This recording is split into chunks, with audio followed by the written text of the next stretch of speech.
Монголын ард түмэн бид улсынхаа тусгаар тогтнол бүрэн эрхт байдлыг баттган бэхжүүлж, хүний эрх чөлөө шударгаас үндэснийхээ эв нэгдлийг эрхэмлэн дээдлж, төрт ёс, түүх соёлынхаа уламжлалыг нандинан өвлөж, хүн төрөлхтний соёл иргэншлийн ололтыг хүндэтгэн үзэж, эх орондоо хүмүүнлэг, иргэний ардчилсан нийгэм цогцлуулан хөгжүүлэхийг эрхэм зорилгоо болгоно. Монгол улсын үндсэн хууль. За бүгдд нь өглөөний мэнд сайхан амарцгаасан уу. За та хэдтэй 1992 онд шинээр шинжилэн батлагдсан Монгол улсын үндсэн хуулийн өдрийн мэнд хүргье. Үндсэн хуулийн өдрийн мэнд. Та хэдийн бодлоор үндсэн хууль гэж яг юу вэ? Нэг үгээр илэрхийлвэл. Ардчлал юм болов? Ардчлал. Улсын үндэс. Эрх чөлөө тусгаар тогтнол. Эрх чөлөө тусгаар тогтнол. За миний бодлоор нэг үгээр яг аваад үзэх юм бол хүн гэж бодож байгаа. Хүн эсвэл үндэс. Үндэс байж л мод ураад шиг адилхан энэ үндсэн хуулиар дамжуулж ерөөдөө модны үндсийг бий болгож байгаа гэж миний хувьд бодож байна. За 1992 оны энэ үндсэн хуульд шинээр хүний эрх чөлөө гэсэн бүлгийг бүр шинээр оруулж ирсэн байдаг. Тэр 18 эрхийг өнөөдөр ингээ хэдүүлээ эдэлж байгаа шүү дээ. Та бүгдийн бодлоор энэ 18 эрхээс хамгийн онцлог нь юу байгаа вэ? За миний бодлоор бол сурч боловсрох хэрэг. Би Өвөрангай аймгаас Улаанбаатар хотод оюутан болж ирж байгаа. Тэгээд анагаахын шинжилгээ ухааны үндэсний их сургуульд 1-р дамжаанд одоо суралцж байгаа. Эрүүл ухаанд харахуйр судлаач хөтөлбөрөөр суралцж байгаа. Бид өөрсдийн гэсэн дуртай зүйлээрээ суралцаад тэгээд сурч боловсрох эрхээ эдэлж байгаа маань айгүй том давуу тал үндсэн хуулиараа олгож байгаа. Маш том өгөөж гэж бодож байна. За тэгвэл манай Анууч ингээ манай хувьд. За миний хувьд гэх юм бол оюуны өмчөө хамгаалах эрх тэгээд хамгийн анх бол бага ангитай ихтэй шүдэг зохиож гэлсэн. Тэгэнгүүт 7 дугаар ангитай хамгийн анхны дуу буюу Монголын төрийн цагдаагийн зүйл дууны үгийг бичижсэн. Тэгээд 7 дугаар ангийн сурагчийн хувьд бол бүхэлдэн дууны үг бичнэ гэдэг бол үүний хувьд айгүй том байсан. Гэхдээ одоо шүлгийн буюу үгийн зохиосон хүний нэр дээр нь маш олон хүмүүсийн нэр явжсэн. Зохиосон хүмүүсийн нэр. Тэгээд би тэгээ хараад хамгийн анх бол 7 дугаар ангид за би оюуны өмчөө буюу өөрийнхөө зохиосон гэдгээ батлуулахын тулд өөрийнхөө энэ эрхийг эдлэх ёстой байна гэд оюуны өмчээр хамгийн анхын дууныхаа шүлгийг эрхийг авч ирсэн. Тэгээ одоогоор бол ерөнхийдөө мэдээж дуунаас гадна ном маань оюуны өмчөд бүртгэлтэй. Тэгэхээр өнөөдөр Монгол улсад төрсэн хүн болгон эрхийнхээ хүрээнд өөрийнхөө оюуны бүтээл гэдэг бол үнэхээр хадашгүй хамгийн том дархлаа байдаг юм байна гэдгийг онцлж одоо өнгөр хамгийн анхны шүдгнүүд авчирсан байна. Миний хувьд гэх юм бол одоо миний гарт гадаад паспорт байна. За Монгол улсын иргэн бүр гадаадад аялах, оршин суух, эргээд Монгол улстай ирэх хэрэгтэй. Тэгэхээр миний хувьд анх энэ гадаад паспорт гэдэг зүйлийг мэдээд аваад анх гэрээрээ Таиланд улсыг зорж исэн. Өөр орчинд очиод өөр хоол идэх үед бүр ингээд зүгээр л Монголдо буцаад ирэхэд бол надад амар гоё байсан. Яг ингээд гэртээ буцаад ирж байгаа нь ингээд өөртөө амар гоё. Тэгээ одоо ингээд бодоход ингээд гадаад паспорт гэдэг зүйл те ингээд Монгол улс энэ хүн Монгол улсын иргэн шүү гэдгийг маань ингээд баталгаажуулж өгөөд тэрнээсээ гадна өөр улсад ингээд аюулгүй зорчих хэм маань энэ гадаад паспорт гэдэг зүйл хангалтын болов гэж бодож байна. Тэгэхээр энэ маань ингэж байгаадаа ингээд Монгол улсын иргэн гэдгээрээ ингээд маш их бахархаж явдаг зүйлүүдийн маань нэг юм болов гэж бодож байна. Бараг дэлхийн 70 гаруй улсад бараг визгөө зорчуулдаг лөө. Оо ямар гайхалтай юм бэ. Тэгвэл энэ бүгдийг манай үндсэн хууль маань гаргаж өгсөн байдаг байх нэ. За үргэлжлүүлээд хулангаасаа сонгуул өгч ирсэн үү? Хэрвээ өгч ирсэн бол анхны сонгуулийнхаа түүхийг хуваалцаач. Монгол улсын иргэн бүр төрийн удирдах эрхтдээ шууд болон төлөөллийн байгууллагаараа дамжуулан оролцох эрхтэй гэж үндсэн хууль заасан байдаг. 2024 оны яг нэг улсын хурлын гишүүдийн сонгуул анх сонгуул өгчээсэн. Тэгээ яг тэр үед айгүй юм сонин мэдрэмж төрж исэн л та. Зүгээр энэ цагаан цаасан дээр дэ ингээд юм зүгээр л дуулаад өнгөрч байгаа биш те. Яг үнэхээр Монгол улсын иргэн болоод яг өөрийгөө том болоод маш том хариуцлага үүрж байгаа гэдгээ айгүй их мэдэрчээсэн.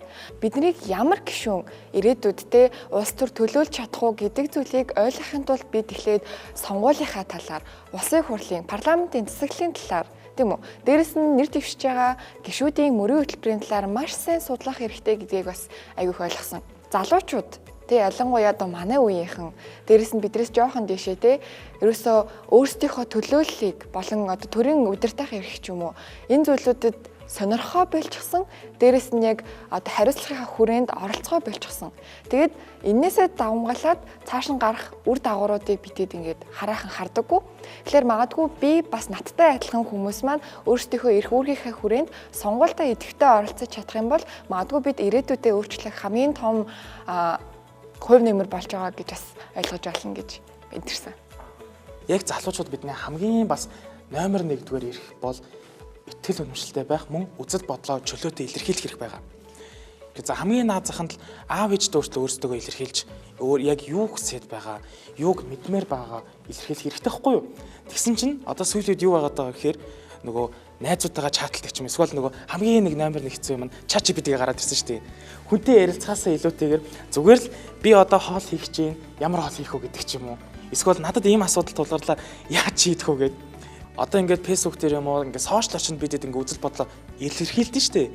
Тэгсэн чинь нөгөө Монголд хэлэх гэдэг зүйлээ байхгүй болгоо ичдэг. Юм ч гэдэг дандаа ингээд латинаар эсвэл ингээд англиар бичээ чинь өөрийнхөө ингээд үзэл бодлоо илэрхийлж яана гэд бусдыг гутаанд оромжлоод идэг. Энэ зүйл бас маш хэцүү байдаг шүү дээ. Тэгэхээр цаашдаа хэдүүлээ ч гэсэн бас сошиал орчинд байхдаа бусдыг хүндэтгэж зам өргөжлүүлээд Монгол хэл гэдэг зүйлээ битгий мартаасаа гэж та хэдээсээ хүсэж байна. Бид өдөр тутмынхаа амьдралд үндсэн хуулийнхаа талаар тэнцээ мэдлэг байдаггүй. Гэхдээ ямарваа нэгэн эрхийг эдлэхийн тулд эхлээд мэддэг байх хэрэгтэй. Одоо манай алдарт хуульч Чимдгуй хэлснээр үндсэн хууль гэдэг бол алганд багтсан Монгол улс юм а гэж хэлсэн байдаг. Тэгэхээр бид бүхэн үндсэн хуулиа мэдэх юм бол Монгол улсаа мэдж байгаатай л адилхан гэж бодож байна. Нэг л удаа уншаад үзчихэд хэдүүлээ бас овоо их эрхээ эдэлж чадсан шүү дээ. Тэгэхээр та бүгдээсээ нэг зүйлийг хэдүүлээ уриалаад төгсөх үү. Та бүхэн маань нийт хүүхэд залуус маань үндсэн хуулиа судалж за мөн үндсэн хуулиа уншицгаая. Монгол улсыг хэрвээ ургаж байгаа, цэцгэлж байгаа мод гэж бодох юм бол тэр модыг яг ургуулж байгаа үндэс, тэр модыг тогтоон барьж байгаа зүйл нь Монгол улсын үндсэн хууль гэж хэлж болно. Үндсэн хууль нь бол хууль дэдлэх ёсыг бол хамгийн түрүүнд баттгаж бэхжүүлж явах тийм хамгийн дээд хууль байх ёстой. Бусад хууль тогтоомжуудаар гарч байгаа тэр зүйл заалтууд нь одоо үндсэн хууль дээр байгаа зүйл заалтуудыг огт зөрчиж болохгүй. Яг үнэндээ үндсэн хууль бол Монгол түмний ард түмний хүсэл зориг байдаг юм шүү. Иргэдийнхаа баталгаатай эдлэх эрх, хүний эрх. За нөгөө талаасаа төрийн үйл ажиллагаа өөрсдөө бүрийн эрхт байдлыг бол баталгаажуулж өгч байгаа. Үндсэн хуулийг бид нар дээдлэн сахиулаад чандлан одоо баримтлах нь өөрөөр хэлбэл манай Монгол улсын бас нэг оршин тогтнох баталгааг одоо үүсгэж байна гэсэн. Хүүхэд бол ирээдүйн баялаг. Үндсэн хууль нь хүүхэд хамгаалах үндэсний зарчмыг тодорхойлдог бөгөөд энэ нь хүүхэд хамгааллын тухай хууль, хүүхдийн эрхийн тухай хууль болон бусад хууль тогтоомжуудын гол суурь болдог. Үндсэн хуулиар бүх хүүхэд ялхуурлалгүйгээр төрийн хамгаалтыг эдлэх, амьдрах, хөгжих, хамгаалагдах, оролцох үндсэн эрхтэй бөгөөд эдгээр эрхийг хэрэгжүүлэх, зөрчигдөхөөс сэргийлэх нь төрийн үндсэн үүрэг юм. Хүүхдийн эрхийн асуудал өөр үндсэн хуульд 16-гийн 11-т нь төр гэр бүл ихний алхас хүүхдийн ашиг сонирхлыг хамгаална гэсэн заалт байдаг. Тэгээ 17 дээр нь юу гэдэг вэ гэхээр ерөөсөө Монгол улсын иргэний одоо чором төргүүдийн нэг нь өөрөө хүүхдээ өсгөн хүмүүжүүлэх юм аа гэсэн заалт байгаа. Яг хүүхдийн эрх гэдэг чи юу вэ гэхээр та ажлаа тарж ирээд гэртээ орж ирээд хүүхдээсээ за өнөөдөр чамд ямар өдөр байвэ гэж асуух чинь өөрөө хүүхдийн эрхийн асуудал байхгүй. Ягаад тэгэхээр хүүхдийн эрхийн тухай конвенц дээр за тэгээд хүүхдийн эрхийн тухай 16-ны хууль дээр юу гэж хэлсэн байдаг вэ гэхээр хүүхэдтэй аз жаргалтай аюулгүй орчныг бүрдүүлнэ гэд бүрдүүлэх үүрэгтэй эцэг гэх үү. За аз жаргалтай орчныг яаж бүрдүүлэх вэ гэдэг чинь ер нь бол хүүхдээ айцгүй өөрийгөө мэдэрж байгаа тэр орчныг бүрдүүлэх ёстой болоод байгаа. Хүүхэд хувийн орон зайтай, хувийн нууцтай тэр байг одоо эрхээр нь одоо эрхийг нь хангах үүрэгтэйгээ эцэг.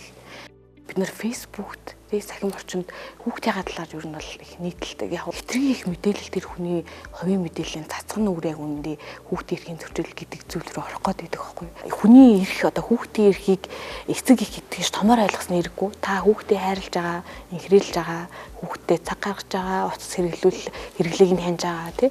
Эсвэл өсвөр насны хүүхдтэй тий хувийн орон зайг нь олгож байгаа чинь л өөрөө таны хүүхдийн эрхийг хангаж байгаа хэлбэр. 1992 оны үндсэн хуульд хүний эрх эрхчлөөг тодорхойлохдоо аль нэгэн улсын хуулийг хуулбарлан дагсангүй.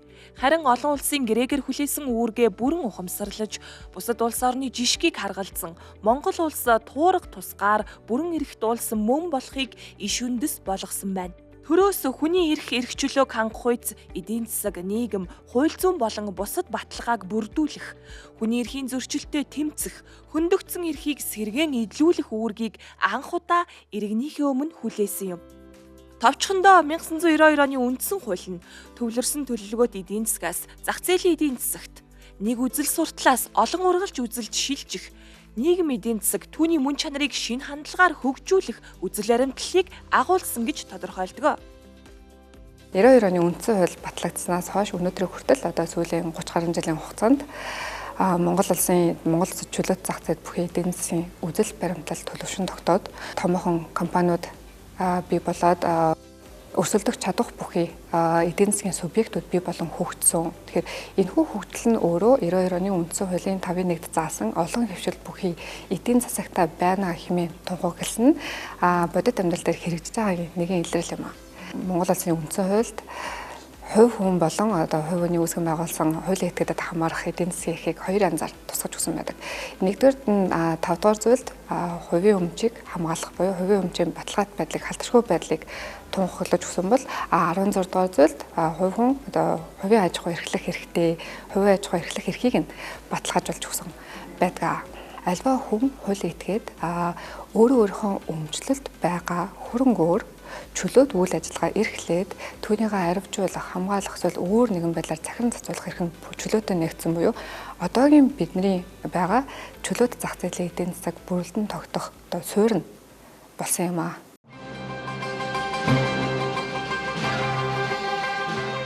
Мянган 992 оны 1-р сарын 13-ны өдрийн 11 цаг 35 минутад батлагдлаа.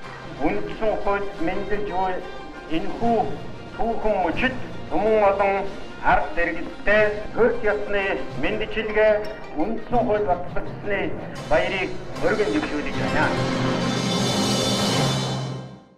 Тэгэхээр 1992 оны үндсэн хуулиар бол Монгол улсад тусгаар тогтносон бүр эрхт бүгд найрамд тулсан мөн гэж заасан байж. Тэгэхээр Монгол улс бол парламентын бүгд найрамд засаглалтай засаг захиргааны нутаг дэвсгэрийн нэрж хуваарлагддаг нэгдмэл тогтолцоотой улс байх гэдэг. За мөн дээрээс нь Монгол улсын иргэний зөрчигдсөн эрх хууль ёсны ашиг сонирхлыг шүүх их мэдлийн байгууллагууд сэргээн тогтоодог ч юм тийм. Тэгэхээр энэ суур үнд зүйлүүд маань Монгол улсын үндсэн хуульд бүрнээ шингэсэн байдаг учраас нийгэмд үүсэж байгаа альва одоо буруу зүйлч байдаг юм уу те эсвэл шудраг бус зүйлийг Монгол улсын үндсэн хуульд одоо буруу байнч гэдэг юм уу те тийм ухамсараар иргэд маань хандах шаардлагагүй гэж бас нэг энгийнээр хэлж байна. Тэгэхээр үндсэн хуулийн хэрэгжилт юугаар илэрх ёстой вэ гэхээр үндсэн хууль дээр заасан баталгаажуулсан хүний эрх хэрэгжлөө төрийн байгууллагын онцлогч гэдэг юм уу энэ бүх зүйлийг салбарын хуулиудаар хэрэгжилтээр илүү баталгаажуулж өгдөг гэж болгож байна. За хамгийн энгийнээр хэлэх юм бол Монгол улсын үндсэн хуулийн үзэл санаа хэрэгжилтийг үл өнөөгийн байдлаар улсын их хурлаас баталсан 933 орчим хуулиар хэрэгжилт хангаж байна гэж болгож байна.